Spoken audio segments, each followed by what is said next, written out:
말씀으로 하루를 여는 복된 새벽, 하나님께서 우리에게 주시는 귀한 말씀은 구약성경 시편 19편 1절 말씀이 되겠습니다. 온라인 동참하는 여러분도 다 함께 성경을 펴시고 같이 말씀 속으로 들어가 보실까요? 하늘이 하나님의 영광을 선포하고 궁창이 그의 손으로 하신 일을 나타내는도다. 아멘. 독일 고전 철학의 출발점이고 간판인 임마누엘 칸트는 이 세상에 두 개의 신비가 있다고 했습니다. 하나는 내 위에 있는 것인데 별이 총총한 빛나는 하늘이라고 말했어요. 은하수, 그 별들 많죠. 둘째는 내 안에 있는 도덕법이라고 이야기했습니다. 이 둘은 나의 영혼을 항상 새롭게 하고 끊임없는 경외심으로 채운다라고 고백했습니다. 그래서 창세기 1장부터 3장까지를 시로 이렇게 노래하고 있습니다. 이 시는 단순히 간념과 또 이성으로 무리로 지은 시가 아니고 심장에서 뽑아낸 영적인 시라고 이야기할 수 있죠. C.S. 루이스는 그의 책 시편의 사색이라는 책에서 나는 이 시를 시편 중에 가장 위대한 시로 생각한다. 오늘 본문이에요. 세상에서 가장 뛰어난 서정시로 꼽는다라고 했습니다.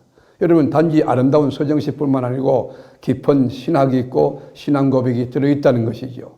창조주 하나님의 영광을 두려움과 떨림으로만 쳐다보는 것이 아니라 예술, 문학적으로도 접근해보는 것입니다. 자연을 거울처럼 바라보는 사람이 있는가 하면 자연을 창처럼 바라보는 사람이 있습니다. 여러분, 거울과 창은 다르죠. 거울은 자기 자신밖에 볼 수 없지만 창을 보면 저 건너편에 이 물체들, 사물들, 나무, 강들이 다 보이는 거 아닙니까?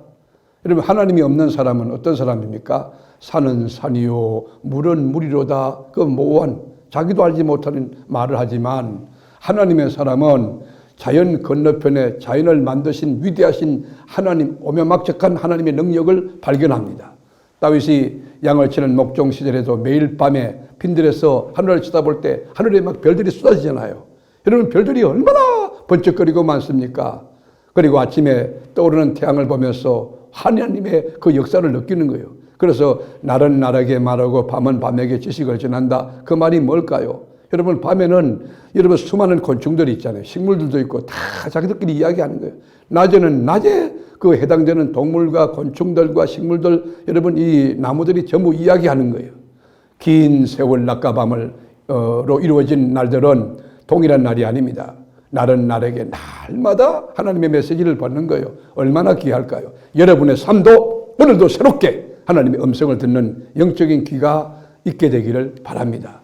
여러분, 자신이 겪은 일들을 친한 친구에게 신나게 재미있게 아주 이야기하듯이 말이죠. 하룻밤 이틀밤을 꼬박 세워도 끝없이 계속되는 이야기의 향연이 펼쳐지는 아름다운 대서사시의 여러분 파노라마, 그 현장 속에서 하나님의 음성을 들어보세요. 낮과 밤이 번갈아 하며 하는 대화는 돌림 노래 소리처럼 들리는 것입니다. 자연의 섭리 속에서 하나님의 소리를 들을 수 있는 귀가 열려야 합니다. 하나님의 세계를 볼 수 있는 눈이 있어야 됩니다. 하나님의 역사를 느낄 수 있는 가슴이 있어야 됩니다.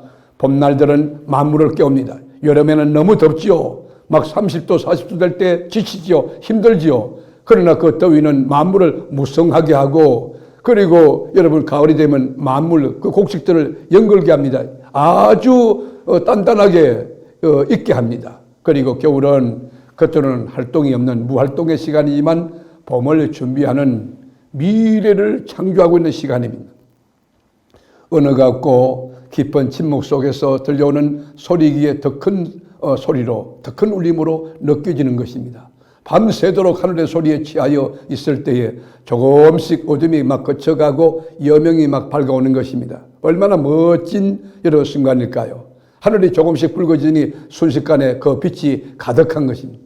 이것은 마치 여러분 신부가 결혼식장을 향하여 이렇게 여러분 다가 나오는 그 아름다운 환하게 핀 모습과도 같을 것입니다. 빨리 떠오르는 태양은 달리기를 잘하는 장수의 다람쥐과 같을 것입니다. 타오르는 태양은 막 결혼한 신랑의 모습처럼 멋지 보입니다. 용기 있어 보이고 기쁨이 충만하고 그 태양의 열기처럼 숨을 수 없는 그 기쁨, 여러분 행복감을 얼굴로 표출하고 있는 것입니다. 6절 한번 볼까요? 하늘 이 끝에서 나와서 하늘 저 끝까지 운행하며, 멋지잖아요, 표시네. 그의 열기에서 피할 자가 없도다. 세상을 녹이는 하나님의 역사 메시지가 있는 것이. 꽁꽁 얼어붙었던 마음이 녹기 시작하고 어두운 마음에 빛이 깃들며 소망이 넘치기 시작하고 얼어붙었던 마음에 하나님의 따뜻한 사랑의 열기가 전달되고 여러분 시인은 자연만 노래한 게 아니에요. 하나님의 특별 계시 하나님의 말씀을 노래한 것이죠. 10절에 보면 검 곧 많은 순금보다 더 사모할 것이며 꿀과 송이꿀보다 더 달루다. 이게 뭐예요? 하나님의 말씀이에요. 말씀은 꿀송이보다 꿀보다 더 달다는 것이에요. 자연이 아름답고 풍성하고 멋지고 정말 신면막적까지만 그것 가지고는 예수님을 알 수 없다는 것이죠. 특별 계신 하나님 말씀을 통하여 하나님이 누군가, 예수가 누군가, 하나님의 세계가 어떤 곳인가를 알 수 있다는 것이에요. 이런 심장, 이런 영성, 이런 믿음이 우리에게 있어야 되지 않겠습니까? 말씀으로 하루를 여는 복된 새벽, 여러분 날은 날에게 마르고 밤은 밤에게 지식을 전하는 이 놀라운 오묘막적한 하나님의 세계를 믿음으로 받아들이고 감격하고 주여 감사합니다. 오늘도 행복한 노래 부르며 승리의 깃발 흔드는 저와 여러분 될 수 있기를 주님의 이름으로 축복합니다. 기도하겠습니다. 주님, 오묘막적한 하나님의 창조세계 믿음으로 느끼고 받아들이고 하나님의 음성을 듣고 주님의 성으로 송축하며 주님의 영광을 드러내는 복된 삶 살 수 있도록 은총과 긍휼을 베풀어 주옵소서.